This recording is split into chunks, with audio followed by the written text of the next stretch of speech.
नमस्कार दोस्तों, आइए सुनते हैं ऑटोबायोग्राफी ऑफ योगी, जिसमें योगी की आत्मकथा है। फर्स्ट अध्याय, मेरे माता पिता एवं मेरा बचपन। परम सत्य की खोज और उसके साथ जुड़ा गुरु शिष्य संबंध प्राचीन काल से ही भारतीय संस्कृति की विशेषता रही है। इस खोज के मेरे अपने मार्ग ने मुझे एक भगवत स्वरूप सिद्ध पुरुष के पास पहुंचा दिया, जिनका सुघड़ जीवन युग युगांतर का आदर्श बनने के लिए तरासा हुआ था। वे उन महान विभूतियों में से एक थे जो भारत का सच्चा वैभव रहे हैं। ऐसे सिद्ध पुरुषों ने हर पीढ़ी में अवतरित होकर अपने देश को प्राचीन मिस्र एवं बेबीलोन के समान दुर्गति को प्राप्त होने से बचाया है। मुझे याद आता है, मेरे शैशव काल में पिछले जन्म की घटनाओं की स्मृतियाँ मेरे स्मृति पटल पर उभर रही थी। तथापि ये स्मृतियाँ उन घटनाओं के घटित होने के क्रम के अनुसार नहीं थी। बहुत पहले के एक जन्म की अस्पष्ट स्मृतियाँ मुझ में जागती थी। जब मैं हिमालय में रहने वाला एक योगी था, अतीत की इन झांकियों ने किसी अज्ञात कड़ी से जुड़कर मुझे भविष्य की झलक दिखाई। शिशु अवस्था की असहायता की अवमाननाओं की स्मृति मुझ में अभी भी बनी हुई है। चल फिर पाने में और अपनी भावनाओं को मुक्त रूप से व्यक्त कर पाने में असमर्थ होने के कारण मैं विक्षुब्ध रहता था। अपने शरीर की अक्षमताओं का भान होते ही प्रार्थना की लहरें मेरे भीतर उठने लगती थी। मेरे व्याकुल भाव अपने अनेक भाषाओं के शब्दों में मेरे मन में व्यक्त होते थे। विविध भाषाओं के आंतरिक संभ्रम के बीच मैं धीरे धीरे अपने लोगों के बंगाली शब्द सुनने का अभ्यस्त होता गया। यह थी शिशु मस्तिष्क के मन बहलाने की सीमा, जिसमें बड़े लोग केवल खिलौनों और अंगूठा चूसने तक ही सीमित मानते हैं। इस मानसिक विक्षुब्धता और मेरे साथ न देने वाले शरीर के कारण कई बार मैं झल्लाकर आकुलता से रो पड़ता था। मेरी आकुलता पर परिवार में सबको होने वाला विस्मय मुझे याद है। सुखद स्मृतियाँ भी अनेक हैं। मेरी माँ का दुलार और तुतलाने तथा लड़खड़ा के चलने में मेरे आरंभिक प्रयास। इन आरंभिक सफलताओं को सामान्यतः जल्दी ही भुला दिया जाता है, परंतु फिर भी ये आत्मविश्वास की स्वाभाविक आधारशिलाएं होती हैं। मेरी इन सुदूरगामी स्मृतियों का होना कोई अपूर्व बात नहीं है। अनेक योगियों के विषय में ज्ञात है कि उन्होंने जन्म मृत्यु के नाटकीय अवस्था परिवर्तन में भी अपने आत्मबोध को बनाए रखा। यदि मनुष्य केवल शरीर होता तो निसंशय उसकी मृत्यु के साथ ही उसका अस्तित्व समाप्त हो जाता, किंतु यदि युग युगांतर के सिद्ध महात्माओं ने सत्य प्रतिपादित किया है तो मानव मूलतः अशरीरी सर्वव्यापी आत्मा है। शैशवावस्था की सुस्पष्ट स्मृतियों का होना विलक्षण तो है, किंतु ऐसी घटनाएं अति दुर्लभ भी नहीं। अनेक देशों में यात्रा करते हुए मैंने अनेक सत्यनिष्ठ स्त्री पुरुषों के मुख से उनकी शैशवावस्था की स्मृतियाँ सुनी हैं। मेरा जन्म पूर्वोत्तर भारत में हिमालय पर्वत श्रेणी के निकट स्थित गोरखपुर में 5 जनवरी 1893 ईस्वी को हुआ था। वही मेरे जीवन के पहले 8 वर्ष व्यतीत हुए थे। हम 8 बच्चे थे, 4 भाई और 4 बहनें। मैं मुकुंदलाल घोष भाइयों में दूसरा और माता पिता की चौथी संतान था। मेरे माता पिता बंगाली क्षत्रिय थे। दोनों ही संत प्रकृति के थे। उनके शांत एवं शालीन दाम्पत्य प्रेम में कभी कोई अनर्थक व्यवहार व्यक्त नहीं हुआ। माता पिता के बीच आपसी सामंजस्य चारों ओर चलने वाले 8 नन्हे जीवों के कोलाहल का शांत केंद्र था। मेरे पिता श्री भगवती शरण घोष स्वभाव से दयालु, गंभीर और कभी कभी कठोर थे। उनसे अत्यंत प्यार करते हुए हम बच्चे उनसे आदर युक्त दूरी बनाए रखते थे। वे असाधारण गणितज्ञ और तर्कशास्त्रवेत्ता थे और मुख्यतः अपनी बुद्धि से ही काम लेते थे, किंतु माँ तो स्नेह की देवी थी और हमें केवल प्रेम के द्वारा ही सिखाती थी। माँ के देहांत के पश्चात पिताजी अपनी आंतरिक कोमलता अधिक स्पष्ट रूप से व्यक्त करने लगे। तब मैंने देखा कि उनकी आंखों में प्रायः मेरी माँ की आंखों की झलक दिखाई पड़ती थी। माँ के सानिध्य में हम बच्चों का बचपन धर्म ग्रंथों के साथ कटु मधुर परिचय हो गया था। अनुशासन की आवश्यकता पड़ने पर माँ रामायण और महाभारत से प्रसंगोचित कहानियाँ हमें सुनाती थी। ऐसे अवसरों पर डांट और शिक्षा दोनों ही साथ साथ चलते थे। पिताजी के प्रति आदर के प्रतीक स्वरूप कार्यालय से उनके घर आने पर उनका स्वागत करने के लिए शाम में माँ हम बच्चों को कपड़े आदि पहनाकर ध्यानपूर्वक तैयार करती थी। पिताजी भारत की तत्कालीन बड़ी कंपनियों में से एक बंगाल नागपुर रेलवे में उपाध्यक्ष के समकक्ष पद पर कार्यरत थे। यात्रा उनके कार्य का एक हिस्सा थी। हमारा परिवार मेरे बालकाल में अनेक शहरों में रहा। माँ गरीबों की सहायता के लिए सदा तत्पर रहती थी। पिताजी भी इस मामले में करुणापूर्ण दृष्टिकोण रखते थे, परंतु अपनी आर्थिक सीमा के अंदर व्यय करना पसंद करते थे। एक बार 15 दिनों में माँ ने गरीबों को खिलाने में पिताजी की मासिक आय से अधिक रकम खर्च कर दी। इस पर पिताजी ने माँ से कहा, मैं तुमसे इतना ही कहना चाहता हूँ कि कृपा करके अपना दान धर्म उचित सीमा के अंदर करो। माँ को अपने पति का यह सौम्य उलाहना भी व्यथाजनक लगा। बच्चों को किसी प्रकार के मतभेद का कोई आभास दिए बिना माँ ने एक घोड़ा गाड़ी मंगवाई। नमस्कार, मैं अपने मायके जा रही हूँ। प्राचीन धमकी। हम लोग चकित होकर विलाप करने लगे। उसी समय संयोगवश हमारे मामा वहाँ आ गए। उन्होंने पिताजी के कान में फुसफुसा कर धीरे से कोई परामर्श दिया। निसंशय सदियों से चला आ रहा कोई उपाय। पिताजी के कुछ संदेहजनक स्पष्टीकरण के बाद माँ ने खुशी खुशी घोड़ा गाड़ी लौटा दी। अपने माता पिता के बीच मेरे द्वारा देखे गए एकमात्र विवाद का इस प्रकार अंत हुआ। परंतु एक विशेष संवाद मुझे आता है। कृपया अभी अभी घर पर आई एक असहाय महिला को देने के लिए मुझे 10 रुपये दीजिए। माँ की मुस्कुराहट में मनाने की अपनी एक शक्ति थी। 10 किस लिए?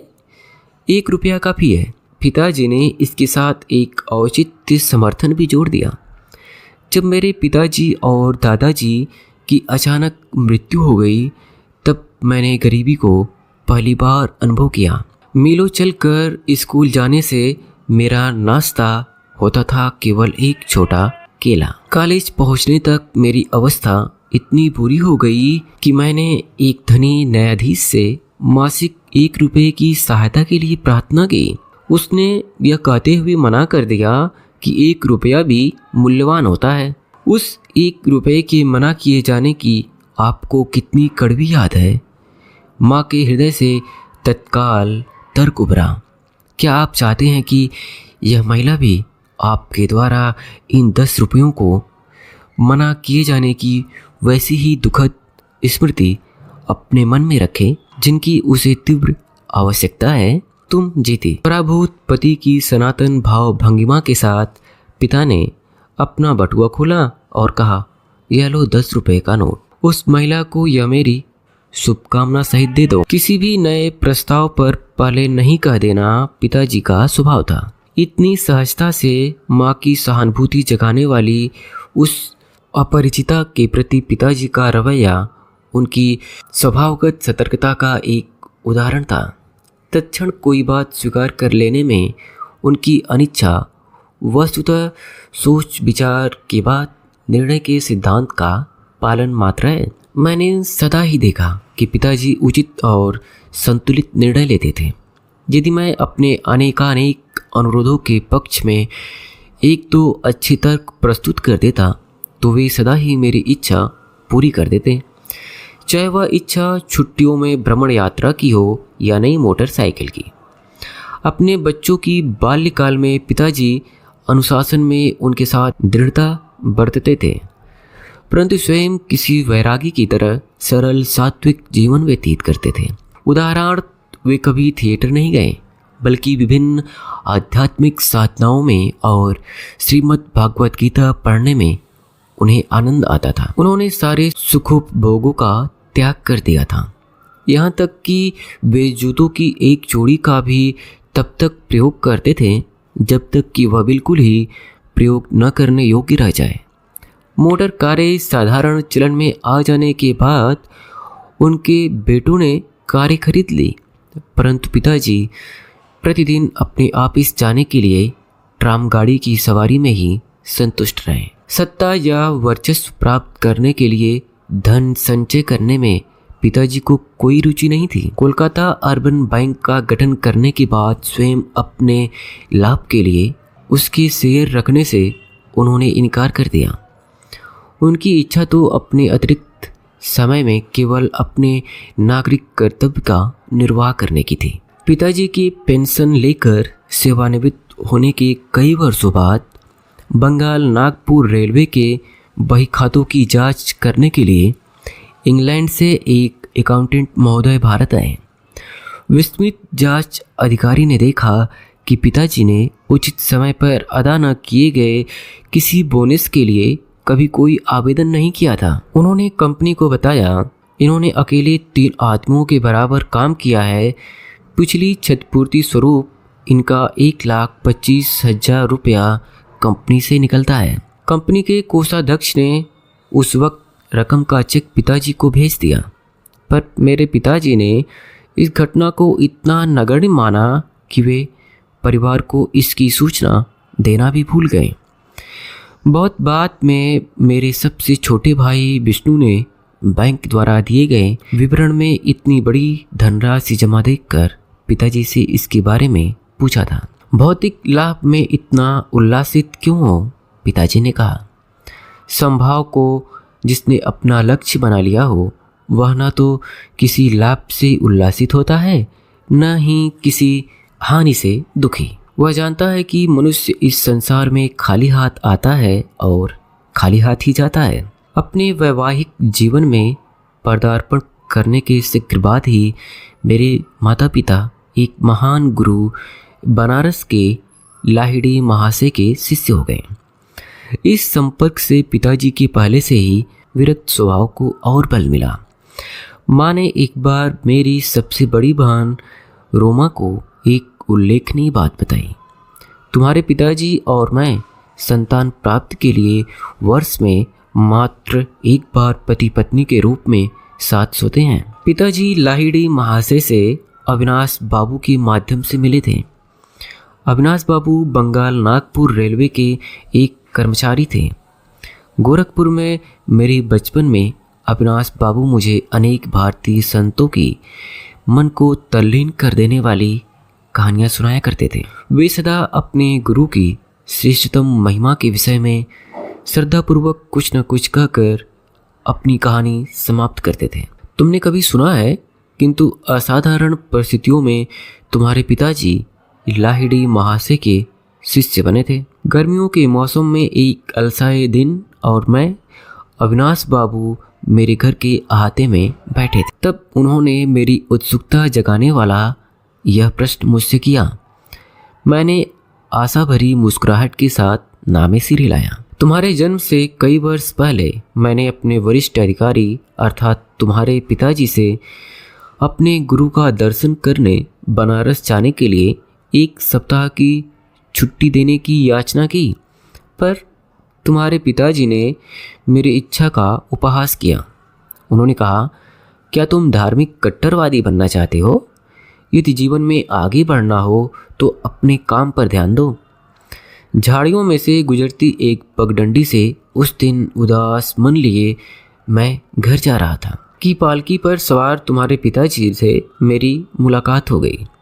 उन्होंने पालकी और नौकरों को विदा कर दिया और मेरे साथ चलने लगे, मुझे सांत्वना देने के लिए कि वे सांसारिक सफलता के लिए प्रयास करने के लाभ मुझे समझाने लगे। पर मैं उनकी बातें बेमन होकर सुन रहा था। मेरा हृदय बार बार यही पुकार रहा था, लाहिड़ी महाशय, मैं आपके दर्शन के बिना जी नहीं सकता। हम लोग चलते चलते एक सुनसान मैदान के किनारे पहुंच गए। जहाँ संध्याकालीन सूर्य की किरणें लहराती ऊंची जंगली घास पर चमक रही थी। पर लोग उस मनोरम दृश्य को देखने के लिए रुक गए। वहाँ उस मैदान में हमसे कुछ ही गज की दूरी पर मेरे महान गुरु अकस्मात प्रकट हो गए।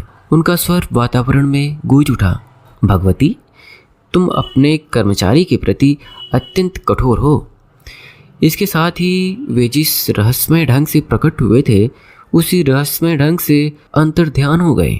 मैं जमीन पर घुटने टेक कर लाहिड़ी महाशय, लाहिड़ी महाशय पुकार रहा था। कुछ क्षणों के लिए तुम्हारे पिताजी अस्तभित हो गए। अविनाश, मैं न केवल तुम्हें छुट्टी दे रहा हूँ, बल्कि वाराणसी जाने के लिए मैं स्वयं भी छुट्टी ले रहा हूँ। तुम्हारी सहायता के लिए जब चाहे अपनी इच्छा के अनुसार प्रकट होने की शक्ति रखने वाले इन महान लाहिड़ी महाशय के दर्शन मुझे भी करने होंगे। मैं अपनी पत्नी को साथ लूँगा और इन महान गुरु से प्रार्थना करूँगा कि वे हमें अपने आध्यात्मिक पथ में दीक्षित करें। क्या तुम हम दोनों को उनके पास ले चलोगे? अवश्य। अपनी प्रार्थना के इस चमत्कार पूर्ण उत्तर को पाकर और घटनाओं के इतने शीघ्र अनुकूल मोड़ लेने पर मेरा मन आनंद से गदगद हो उठा था। अगले दिन शाम को तुम्हारे माता पिता और मैं रेलगाड़ी से वाराणसी के लिए चल पड़े। अगले दिन हम दोनों वहां पहुंचे तो कुछ दूर तक घोड़ा गाड़ी से गए और फिर तंग गलियों में से चलते हुए मेरे गुरु के घर पहुंचे। उनका घर आसानी से दिखाई नहीं पड़ता था। उनकी छोटी सी बैठक में प्रवेश करने पर वहां हमेशा की तरह पदासन में बैठे हुए गुरुदेव को हमने प्रणाम किया। उन्होंने अपनी हृदयभेदी आंखें झपकाई और उन्हें तुम्हारे पिताजी पर स्थित कर दिया। भगवती, तुम अपने कर्मचारी के प्रति अत्यंत कठोर हो। 2 दिन पहले घास भरे मैदान में कहे हुए वही शब्द उन्होंने फिर दोहराए। फिर उन्होंने आगे कहा, मुझे खुशी है कि तुमने अविनाश को आने की अनुमति दी और साथ में तुम भी अपनी पत्नी को साथ लेकर यहाँ आए। तुम्हारे माता पिता को अत्यंत आनंद हुआ कि गुरुदेव ने उन्हें क्रिया योग की दीक्षा दी। उस पवित्र दर्शन की अविस्मरणीय दिन से तुम्हारे पिताजी और मैं गुरु भाई के रिश्ते से घनिष्ठ मित्र रहे हैं। लाहिड़ी महाशय ने तुम्हारे जन्म में विशेष रुचि दिखाई थी। तुम्हारा जीवन निश्चय ही स्वयं उनके जीवन के साथ जुड़ा रहेगा। गुरुदेव का आशीर्वाद कभी निष्फल नहीं होता। मेरे जन्म के थोड़े ही दिन बाद लाहिड़ी महाशय ने इस जगत से प्रस्थान कर लिया। पिताजी का यहाँ भी स्थानांतरण होता था। वहाँ लाहिड़ी महाशय की एक सुंदर अलंकृत फ्रेम में सजी हुई फोटो हमारी पूजा घर में देवताओं के चित्रों और मूर्तियों के साथ विराजमान रहती थी। लगभग रोज ही सुबह और शाम को माँ उस पूजा वेदी के सामने ध्यान लगाकर बैठते थे और चंदन सिक्त पुष्प अर्पण करके धूप और गुलगुल के साथ साथ अपनी संयुक्त भक्ति द्वारा हम उस ईश्वर तत्व की पूजा करते थे जो लाहिड़ी महाशय में पूर्णतः अभिव्यक्त हुआ था। उनकी उस फोटो का मेरे जीवन पर जबरदस्त प्रभाव पड़ा। जैसे जैसे मैं बड़ा होता गया वैसे वैसे मेरे मन में उस महान गुरु का विचार अधिक दृढ़ होता गया। ध्यान में प्रायः मैं देखता कि उनकी छवि उस छोटे से फ्रेम से बाहर आ गई और जीवित रूप धारण कर मेरे सामने बैठ गई है। जब मैं उनके ज्योतिर्मय शरीर के चरणों को स्पर्श करने का प्रयास कर तब वे बदलकर पुनः चित्र बन जाते। जब मैंने बाल्यावस्था से किशोरावस्था में प्रवेश किया तो देखा कि प्रेम में जकड़ी लाहिड़ी महाशय की छोटी सी छवि मेरे मन में जीवित ज्ञान प्रदायिनी उपस्थिति बन विराजमान हो चुकी है। किसी उलझन या परीक्षा की घड़ी में मैंने प्रायः उनसे प्रार्थना करता और अपने अंतर में उनका सांत्वनादायक मार्गदर्शन पाता। पहले तो मुझे दुख होता था कि वे शारीरिक रूप में जीवित नहीं थे, किंतु जैसे जैसे मुझे उनकी गुप्त सर्वव्यापकता का पता चलता गया वैसे वैसे मेरा दुख कम होता गया। अपने उन शिष्यों को जो उनके दर्शन के लिए अति लालायित रहते थे, ये प्रायः लिखा करते थे, जब मैं सदा तुम्हारे कुटस्थ की पहुंच में हूँ तो मेरे अस्थि मांस को देखने के लिए आने की क्या आवश्यकता। लगभग 8 वर्ष की आयु में मुझे लाहिड़ी महाशय की फोटो के माध्यम से चमत्कारी स्वास्थ्य लाभ का आशीर्वाद प्राप्त हुआ। इस अनुभव ने मेरे प्रेम को और भी अधिक उत्कर्ष दिया। जब मैं बंगाल के इच्छापुर में अपने पारिवारिक घर में रह रहा था, तब मुझे हैजा हो गया। मेरे बचने की कोई आशा नहीं रही। डॉक्टर कुछ भी नहीं कर पा रहे थे। मेरे बिस्तर के पास बैठी माँ ने भाव विवलता के अतिरेक के साथ मेरे सिर के ऊपर टंगी लाहिड़ी महाशय की फोटो की ओर देखने का मुझे इशारा किया। उन्हें मन ही मन प्रणाम करो। वे जानती थी कि प्रणाम करने के लिए हाथ उठाने को शक्ति मुझ में नहीं बची थी। यदि तुम सचमुच अपनी भक्ति प्रकट करोगे और अपने अंतर में उनका चरण स्पर्श करोगे तो तुम्हें जीवन दान मिल जाएगा। मैंने उनकी फोटो की ओर देखा तो वहाँ आंखें चौधियाने वाला प्रखर प्रकाश दिखाई पड़ा, जिसने मेरे शरीर और पूरे कमरे को अपने में समा लिया। मेरी मिचलाहट और अन्य अनियंत्रणीय लक्षण समाप्त हो गए। मैं स्वस्थ हो गया। तत्क्षण ही मुझे इतनी शक्ति आ गई कि अपने गुरु में अपार श्रद्धा रखने वाली माँ को मैंने झुककर चरण स्पर्श किया। माँ बार बार उस छोटी सी फोटो पर अपना माथा टेक रही थी। हे सर्वव्यापी गुरुदेव, हे सर्वव्यापी गुरुदेव, मैं आपकी कृतज्ञ हूँ कि आपके आलोक ने मेरे पुत्र को अच्छा कर दिया। मैं समझ गया कि उन्होंने भी उस तेजोमय ज्योति का दर्शन किया था, जिसकी महिमा से मैं उस साधारणतया प्राणघातक साबित होने वाली बीमारी से एकाएक अच्छा हो गया था। मेरे पास जो कुछ भी अनमोल चीज़ें हैं, उनमें से एक वह फोटो भी है।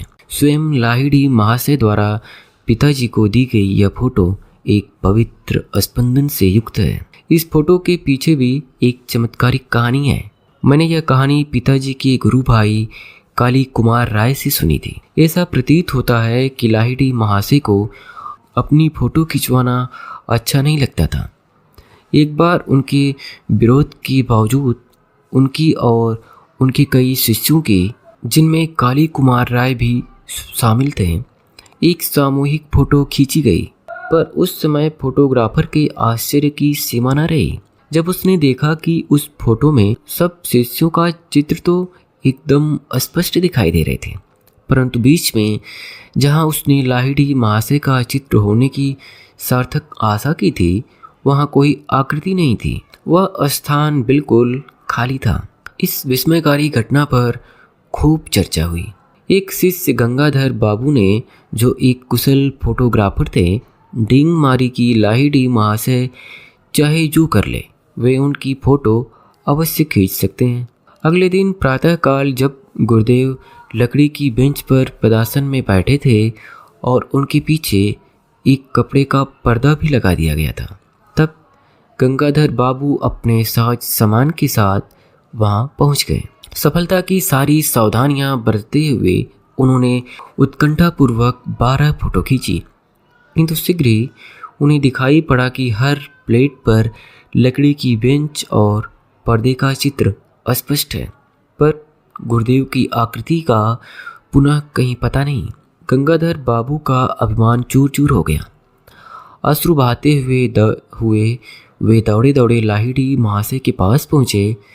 कई घंटों के बाद लाहिड़ी महाशय ने इस सारगर्भित वाक्य के साथ अपना मौन तोड़ा, क्या तुम्हारा कैमरा सर्वव्यापी अगोचर का चित्र खींच सकता है? गंगाधर बाबू ने कहा, मैं देख रहा हूँ कि नहीं खींच सकता, परंतु हे सर्वज्ञ गुरुदेव, आपके देह मंदिर की एक फोटो प्राप्त करने की बहुत इच्छा है।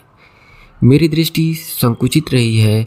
आज तक मैं यह नहीं समझ पाया था कि आप में ब्रह्म पूर्ण रूप से वास करता है। फिर कल सुबह आओ, मैं तुम्हारे कैमरे के सामने बैठकर फोटो खिंचवा लूँगा। आवरण से रहित उस पवित्र महापुरुष की आकृति प्लेट पर स्पष्ट रूप से उभर आई। गुरुदेव ने इस बात कभी अपनी फोटो नहीं खिंचवाई, कम से कम मैंने नहीं देखी। वही फोटो इस पुस्तक में छपी है, सांचे में ढली लाहिड़ी महाशय की मुखाकृति से। कुछ पता नहीं चल पाता वे किस कुल वंश के हैं। उनकी रहस्यमय मुस्कान में ईश्वर साक्षात्कार के आनंद की कुछ कुछ झलक दिखाई देती है। ब्रह्म जगत में नाम मात्र की रुचि का संकेत देती उनकी अधोन्मिलित आंखें आंतरिक परमानंद का संकेत करती हुई आधी बंद है। इस जगत में क्षुद्र प्रलोभनों में अलिप्त वे आध्यात्मिक सहायता के लिए अपने पास आने वाले जिज्ञासुओं के आध्यात्मिक समस्याओं के प्रति सतत पूर्ण जागरूक रहते थे। गुरुदेव की चित्र की महिमा में स्वास्थ्य लाभ करने के थोड़े दिन बाद मुझे एक प्रभावकारी दिव्य दर्शन हुआ। एक दिन प्रातः अपने बिछौने पर बैठा मैं एक गहन दिव्या स्वप्न में डूब गया। बंद आंखों के अंधकार के पीछे क्या है, यह अनुसंधानात्मक विचार बड़े वेग से मेरे मन में उभर आया। तत्क्षण ही मेरी अंतर्दृष्टि के सामने प्रखर प्रकाश कौंध गया। मेरी ललाट में विस्तीर्ण दीप्यमान पट पर पर्वत गुफाओं में ध्यानस्थ बैठे संतों की आकृतियां छोटे छोटे चलचित्रों की भांति प्रकट होने लगी। आप लोग कौन हैं? मैंने उच्च स्वर में पूछा। हम हिमालय के योगी हैं। इस दिव्य उत्तर का आनंद वर्णनातीत था। मेरा हृदय पुलकित हो उठा। आहा, मैं भी हिमालय में आकर आपके जैसा बनना चाहता हूँ। दृश्य अंतर्ध्यान हो गया, परंतु रजत किरणें मंडलाकार के अनंत की ओर विस्मित होती गईं। यह अद्भुत आलोक क्या है? मैं ईश्वर हूँ, मैं प्रकाश हूँ। यह ध्वनि बादलों की सौम्य बुदबुदाहट जैसी थी। मैं आपके साथ एकाकार होना चाहता हूँ। यद्यपि वह ईश्वरी आनंद क्रमशः क्षीण होता गया, पर उसमें मैं ब्रह्म की अस्थायी खोज की विरासत प्राप्त करने में सफल हुआ। ईश्वर शाश्वत नित्य नवीन आनंद है। यह स्मृति मेरे हृदय पटल पर इस अनुभव के बाद लंबे समय तक बनी रही। बचपन की एक अन्य स्मृति असाधारण है, उल्लेखनीय भी है, क्योंकि उसका चिन्ह आज भी मेरे हाथ पर है। एक दिन प्रातः समय मैं और मेरी बड़ी बहन उमा अपने गोरखपुर के घर के अहाते में नीम के पेड़ के नीचे बैठे थे। आसपास के तोतों को नीम की पकी फल खाते मैं निहार रहा था और बीच में जो समय मिलता उसमें उमा दीदी मुझे बंगाली की पहली पुस्तक पढ़ने में मदद कर रही थी। उमा दीदी ने अपने पैर पर फोड़ा होने की बात बताई और उस पर लगाने के लिए मरहम की एक डिबिया ले आई। मैंने उसमें से थोड़ा मरहम लेकर अपने हाथ पर लगा लिया। तुम निरोगी हाथ पर मरहम क्यों लगा रहे हो? बात ऐसी है दीदी, मुझे लग रहा है कि कल मुझे यहाँ फोड़ा होने वाला है। जिस जगह यह फोड़ा होने वाला है उस जगह पर तुम्हारा मरहम लगाकर मैं उसकी परख कर रहा हूँ। चल झूठा कहीं का। दीदी, जब तक तुम कल सुबह क्या होता है यह देख नहीं लेती तब तक मुझे झूठा नहीं कह सकती। मुझे क्रोध आ गया। उमा पर उसका कोई असर नहीं पड़ा। उसने 3 बार अपने व्यंग को दोहराया। एक दृढ़ निश्चय मेरी आवाज़ में ध्वनित होने लगा। जब मैंने धीरे धीरे कहना शुरू किया, मैं अपनी इच्छा शक्ति के बल के साथ कहता हूँ कि कल मेरे हाथ पर इसी जगह एक काफ़ी बड़ा फोड़ा निकल आएगा और तुम्हारा फोड़ा सूजकर दुगना हो जाएगा। सुबह मेरे हाथ पर एक बहुत बड़ा फोड़ा निकल आया और उमा का फोड़ा आकार में दुगना हो गया। मेरी बहन चीखती हुई माँ के पास भागी। माँ, मुकुंद जादू टोना करना सीख गया है। माँ ने गंभीर होकर मुझसे कहा कि हानि करने के लिए मैं सब शक्ति का प्रयोग कभी ना करूं। मैंने माँ का वह उपदेश सदा ही याद रखा और उसका पालन किया है। मेरे फोड़े का इलाज चीर से हुआ। डॉक्टर के चीर से बना चिन्ह आज भी मौजूद है मेरे दाहिने हाथ पर।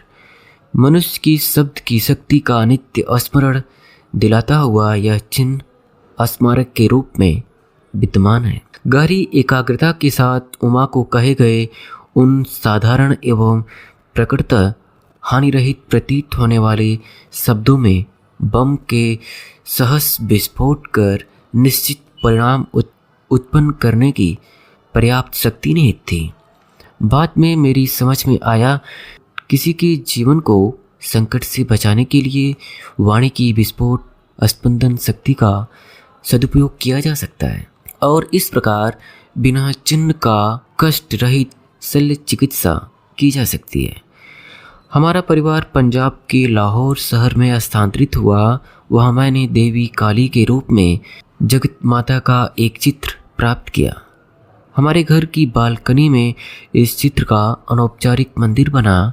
मेरे मन में अनायास ही यह निश्चित विश्वास पैदा हो गया कि उस पवित्र स्थान पर की गई मेरी किसी भी प्रार्थना को मूर्ति का ताज पहना दिया जाएगा। एक दिन वहाँ उमा के साथ खड़े होकर मैं दो लड़कों को दो घरों की छतों पर पलंग उठाते देख रहा था।